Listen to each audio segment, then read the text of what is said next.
मैले यो बङ्गुर दुईटा अनि यो चारवटा अनि यो पाँचवटा यो बङ्गुरको पिसाबलाई मैले बाल्टिनमा सङ्कलन गरी फर्सीको जारामा यसरी चलाइन्छ। यो बङ्गुरको दिशालाई यसरी थुपारेर राखेर कुहाएर खेतमा हालिन्छ भने दाँते ओखर पनि रोपेको छु। मलजल गर्दाखेरि यस्तो अल्को भइरहेको छ। यताको कुहाएर कम्पोस्ट मल गरिएको छ। अब भोलि पर्सितिर अलिकति च्वास फर्सीको जरामा राखिनेछ। यो मकै खाने भयो भने यसलाई निखारेर फेरि यहाँ सब्जीहरू रोपिनेछ। आज असारको 23 गते एउटा रुख टमाटर पनि झरमट्टी फलेछ।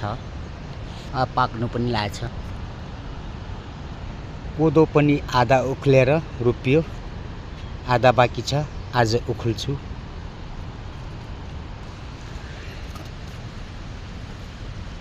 यो बोट तपाईहरुलाई थाहा छ, महँगो हुन्छ यसको फल। मौसमले पनि झरमट्टै फलिरहेछ है। यस्तो गरेर फलिरहेको छ है।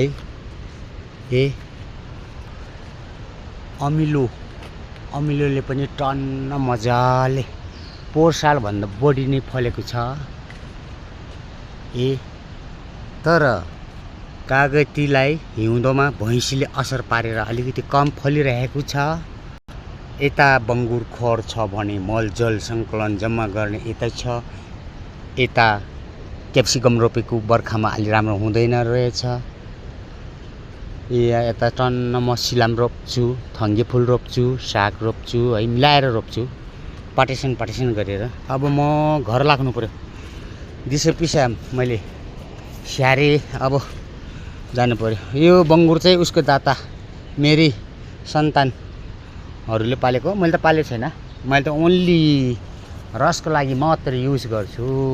ल अब म घर जानु पर्यो। यो अलिकति पानी साफ गरिदिएर जानु पर्यो। थ्याङ्क यू, बाई बाई सबैलाई।